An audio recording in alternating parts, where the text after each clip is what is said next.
Ако сакаш реално да изградиш топ тим, ако сакаш реално да изградиш добар бизнис, број 1 правило е да ги познаваш твоите клиенти подобро од што се познаваш самиот себе. Зошто е ова важно?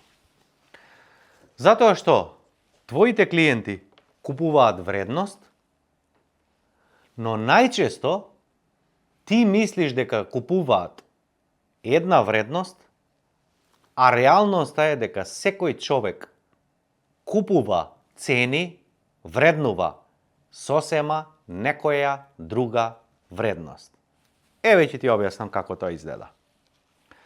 Сите ние луѓе, колку и да сме паметни, колку и да мислиме дека човештвото напредувало, сепак во нашиот ум, во нашиот рептилен мозок, постои оној Homo sapiens, стар исто колку што е и човештвото. Значи, едниот дел од нашиот мозок еволуирал, но другиот се уште има основни задачи, а тоа е да те сочува безбеден, да внимава да не се чувствуваш лошо, да те грижи за жив и здрав да останеш на планетава. Следна работа, се грижи за храна, топлина, преживување. Токму овој наш рептилен мозок служи само за една работа. Безбедност, преживување, размножување, крај. Општо, исто како и секое животно. Доколку не си го знаел ова, пребарај ако те интересира темата и дознај повеќе за нашиот рептилен мозок, кој што секој од нас го има. Што е важно? Сите луѓе на планетава, и јас и ти, секоја Божја одлука што ја правиме, за да нешто купиме, за да нешто добиеме, за да нешто оствариме, секој еден од нас се води од две крајности. На едната е болка, а на другата е желба.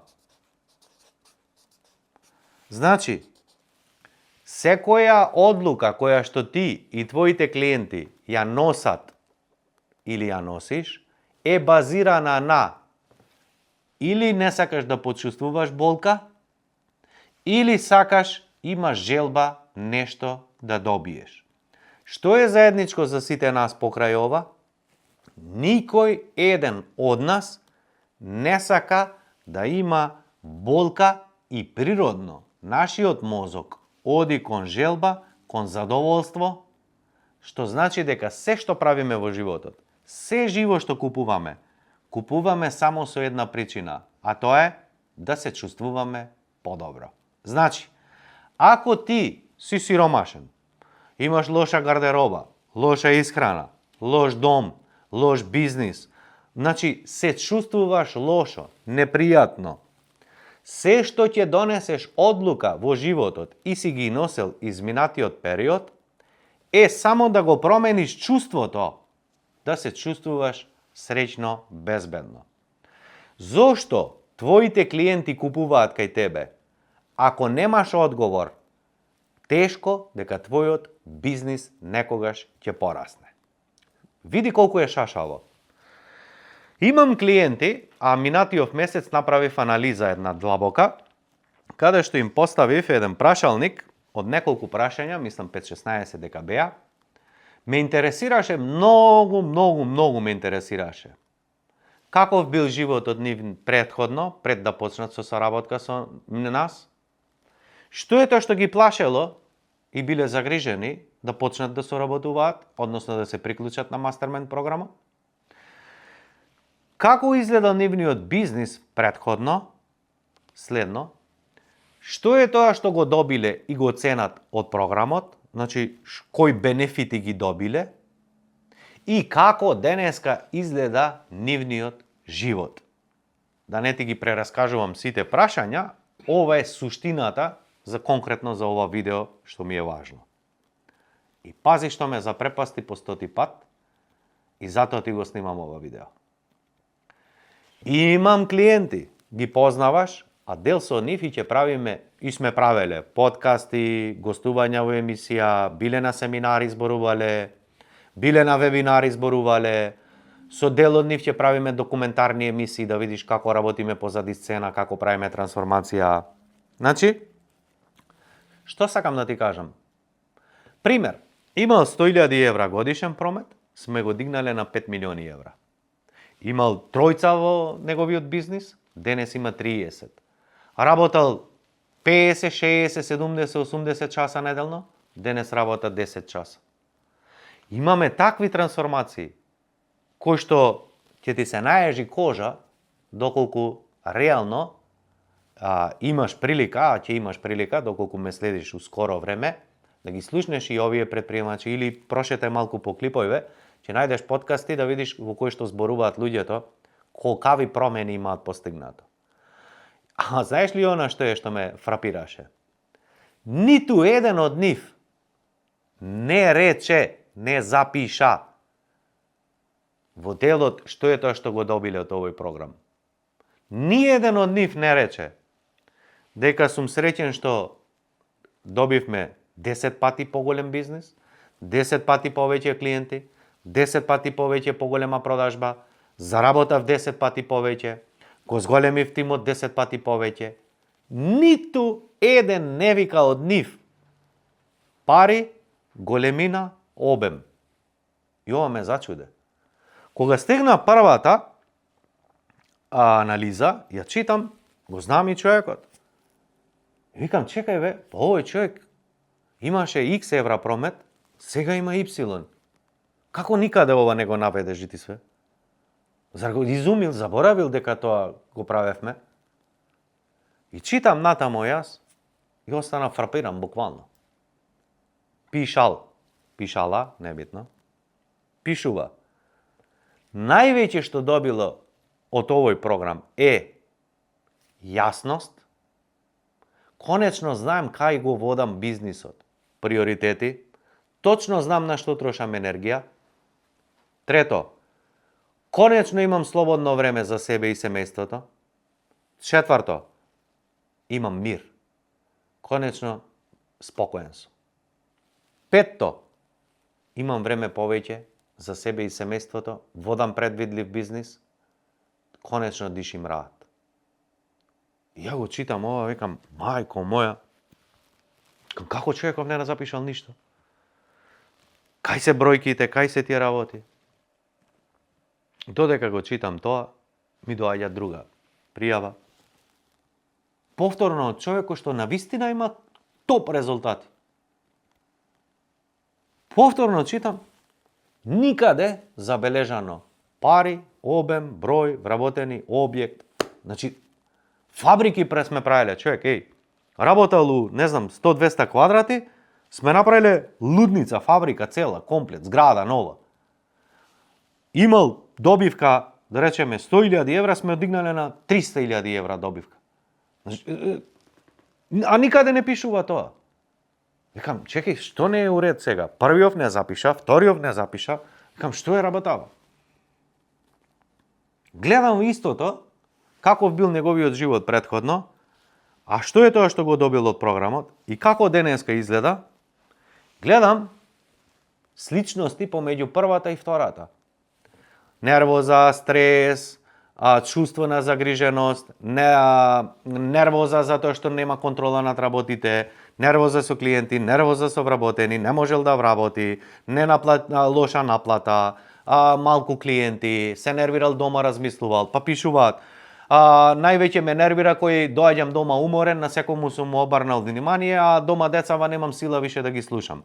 Или ќе речат на ручек сум со семејството, мене паметот ми е у бизнис. Еднаш не отидов на одмор ка човек. И сега кој ќе прочиташ, добро, супер, а што доби од програмот? Мир, радост, спокој, јасно, знам кај терам, знам што правам, приоритети, едни исти работи. Вау, мајко моја, викам, што е работава? И сега стигна огромен број, 40-50 такви, и нема да те лажам. Ги зедов сите 50 или 40, да не те лажам колку беа, небитно, и знаеш што направив? Бидејќи беа 16 прашања, различни групи, а не се прашање во бројка или во 30 збора или со штиклирање, тука е текст, нели? Човекот опишува како било претходно, како е сега, што се случило. Ја викам, ајде му ги бапнам на чат GPT. Кап цели колони и му викам, брат, најди едно заедничко што е со луѓево. Најди ми образец што се повторува во оваа група, во таа група, во тоа прашање, пред, после. И знаеш дека чат GPT е мајстор за тие работи. И ми вика, бидејќи ја секогаш му пишем брат. И ми вика, брат, вика, знаеш ли кој проблем решаваш?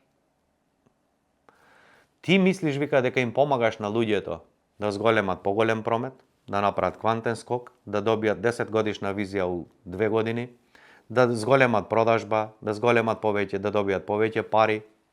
А ти знаеш, вика, кој проблем решаваш? Импостер синдром. Знаеш што значи импостер синдром? Јас немам доверба во себе, немам јасност, имам хаос и мислам дека јас сум таков, гледам што другите прават и мислам дека не сум способен доволно да направам чекор повеќе. Пробав ова, не функционира. Пробав ова, не функционира. Пробав ова, не функционира. Пробав ова, не функционира и во одреден момент кога му дошло некому преку глава, во одреден момент донел одлука. Вака веќе не оди, морам нешто да променам. И види, ова го знам се јас. Но кога ја направив анкетава и кога погледнав, малку ми дојде чудно. И почнав да влегувам во длабина и од тогаш не спијам одредено време. За да се сетам и токму реков дека ќе ти снимам видео едно на цела оваа тема, не знам зашо ме чеша носов и чутек чадам. Не знам дали од тебе или од друг. И се враќаме повторно на основните човекови потреби. Што тоа значи? Ако рековме дека секој еден човек, па и ти, па и моите клиенти, па и јас, имаат одредена болка, која гласи немам време, со семејството имам постојано проблеми, работам прекувремено, не сум ценет за тоа што го работам, клиентите не ме ценат, бараат преку леба погача, вработените правам 300 чуда не ме ценат, повторно доаѓаме овде, и да не ти пишувам други работи. Што тие се нервираат и велат најчесто? Пари направивме. Денес, кога имам највеќе пари, кога највеќе заработува мојот бизнис, би требало да се чувствувам најдобро, а всушност се чувствувам најлошо. Не се нервирам за финанси, туку ми е криво за мене, за семејството, за луѓето околу мене, немам спокој, немам мир. Ми ја сваќаш поентата? Значи, што купуваат луѓето, гледаш? Луѓето купуваат нешто што ќе им ја промени состојбата во која што се чувствуваат. Зошто луѓе купуваат BMW, кој што чини 100.000 евра, наместо да купи 5 Шкоди за 20.000 евра? Зошто купуваат луѓето еден пар чевли кои што чинат 1000 евра, а има чевли за 10 евра? Зошто луѓето одат во приватна болница, а не одат во државна? Зошто луѓето сакаат да работат со специјалисти, а не со општ лекар? Зошто луѓето сакаат да ангажираат архитект, дизајнер, а не самите, иако знаат дека дневната се состои од маса, тросет, не знам, фотелја, двосет, лустер, завеса, туку ангажираат некој дизајнер, некоја фирма, која што тоа ќе им го направи, а знаат дека ќе потрошат повеќе пари. Зошто луѓето купуваат 5 пати поскапа гардероба, купуваат 5 пати поскапи работи, кога знаат дека постои и поевтина понуда? Знаеш зошто? Затоа што секој купува од различен статус, секој различно купува од различна болка. Има луѓе кои што се ориентирани кон статус, па сака да каже, Имам пари, возам Порше. Знам дека 5 пати го плаќам поскапо. Некој купува време. Не сакам сам да се заебавам, купувам готово решение. Некој купува брзина. Па вика, не ми треба ја да учам 10 години како се прави бизнис. Александар, кажи кога почнуваме, сакам предвидливо и јасно. Некој знае дека треба да пие повеќе течности, да спортува повеќе, да јаде помалку масноти, да има физичка активност, да има дисциплина и тој ќе добие резултат. Зошто иако ова го знаат луѓето, зошто плаќаат фитнес ментор, зошто плаќаат нутриционист, кога се ова го знаат? Што купуваат овие луѓе? Купуваат чувство. Не сакам уште еднаш да пробам сам да се грижам за здрава храна, сам да идам у теретана и после неколку дена престанам. Затоа кога ќе ангажирам ментор, ќе имам чувство на одговорност, морам да бидам дисциплиниран, сум платил и тоа ќе ме натера да добијам здраво или фит тело. Значи, што купуваат луѓето? Не сака да ја почувствува истата болка која што претходно ја почувствувал, а сака и има желба да добие резултатот кој што сака да го има. А кога ова ќе го сватиш, што највеќе ќе разбереш? Дека всушност луѓето не купуваат спална, кујна, возило, чаша, тетрадка, пенкало, програм, диета, туку купуваат чувство длабинско, внатрешно во нив, кое што само тие го ценат. Ако ти имаш 100 понуди, ако ти имаш 100 производи, ако имаш 100 типа на услуги, опфаќаш широка маса, како ти ова ќе го разбереш? Како ќе дознаеш во детали кој купува што купува? Ќе ти требаат 100 години и ова никогаш нема да го разбереш. Затоа, бидејќи во едно видео претходно, ако не си го гледал, врати се назад, дефиниравме целна група, идеален клиент. Зошто е тоа важно? Кај се парите? Како треба да се позиционираш? Она што следно треба да го знаеш е што е тоа што твоите клиенти купуваат. Еднаш кога ќе дознаеш што купуваат твоите клиенти, ќе правиш масакар. Знаеш зашто? Твојот маркетинг е фокусиран, точно ги гаѓа у болка, тоа што сакаат. Второ, твојот продажен тим знае какви прашања да поставува, знае што му е важно на клиентот. Трето, твојата понуда е синхронизирана со она што сака да го добие твојот клиент. Ја свати колку е важна оваа работа? Сега гледај уште една работа за крај. Сите ние имаме болка и сите имаме некое чувство, но сите имаме искуство, а на нашиот мозок е да не штити да се чувствуваме безбедно. Па, доколку твоите клиенти се изманипулирани од твоја конкуренција, рокови кои што доцнат, материјали кои што се на понуда, а не имплементирани, ги украле, ги излажале, им доцнале, се нервирале, биле изманипулирани. Како велат? Само со мајстор да немаш работа, а ти влезе мајстор дома на лед, а ако не излаже не е мајстор. Значи, луѓето се изгорени.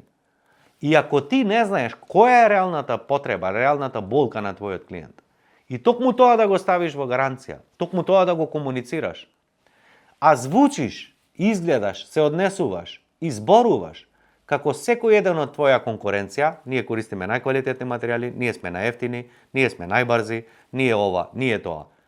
И твоја конкуренција го зборува истото, како јас, како човек, ќе речам, браво, свака ти час, ти ме разбираш, со тебе сум. Никако.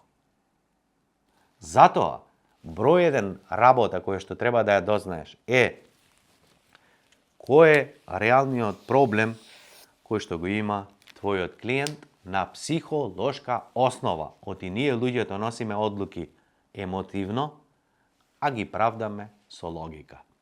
Дали е нормално да купиш 300.000 евра автомобил, кога можеш со слични перформанси да купиш за 20? Не е. Што е разликата? Брм, звукот подобар. Значи, дали има некоја логика помеѓу едното и другото? Не, нема. Но каде е чувството? Каде е нивото на одлука која што носи едниот версус другиот? Другиот сака чувство кое што ќе му даде, јас заслужувам автомобил од 300.000 евра. Јас заслужувам да бидам различен од сите останати. Јас заслужувам, сакам, се ценам и сакам да имам нешто што нема секој. Јас сакам да покажам статус, углед, заслуга. Значи, се додека ти не знаеш твојот клиент што е тоа што го вреднува, што е тоа кон што оди, а што е тоа од што бега, едноставно секоја Божја понуда, секој маркетинг и секоја продажба ќе ти биде губење на пари. Затоа имам една вежба денес за тебе, а тоа е следно. Испланирај време и оди кај твоите најдобри клиенти кои што ги имаш во моментот и само раздознало како дете постави прашање. Ти благодарам што соработувавме, многу ме интересира. Зошто соработуваш се уште со нас? Зошто толкава конкуренција ти реши со нас да соработуваш? Зошто, не знам, имаше 3 понуди се реши за мене? Знаеш што ќе чуеш во која насока? Никаде нема да чуеш. Затоа што беше поевтин, затоа што беше, не знам, твоите материјали беа чудни, други не ги разбирав, или не знам што. Туку секогаш во основа ќе чуеш. Ми звучеше како безбеден, ми звучеше со самодоверба, ми делуваше како сигурен, за тебе зборуваат дека запазуваш рокови, за тебе зборуваат ова. Мајсторе, тоа е чувството кое што го бараш. А што е поентата во сите твои клиенти? Дека никој не сака да ја почувствува болката која што се чувствувал претходно. И доколку ова видео ти беше корисно, сподели го. Немој да забораваш да се претплатиш на каналот, бидејќи и во следниот период ќе добиваш уште повеќе вакви видеа и не знаеш кој ќе ти го промени животот. Секојдневно ми праќаат пораки, мејлови. Браво, Александар, ти свака час, ова видео го применив, ова видео ми користеше, направив ова, направив тоа, така да видите самиот. Поздрав од мене и се гледаме.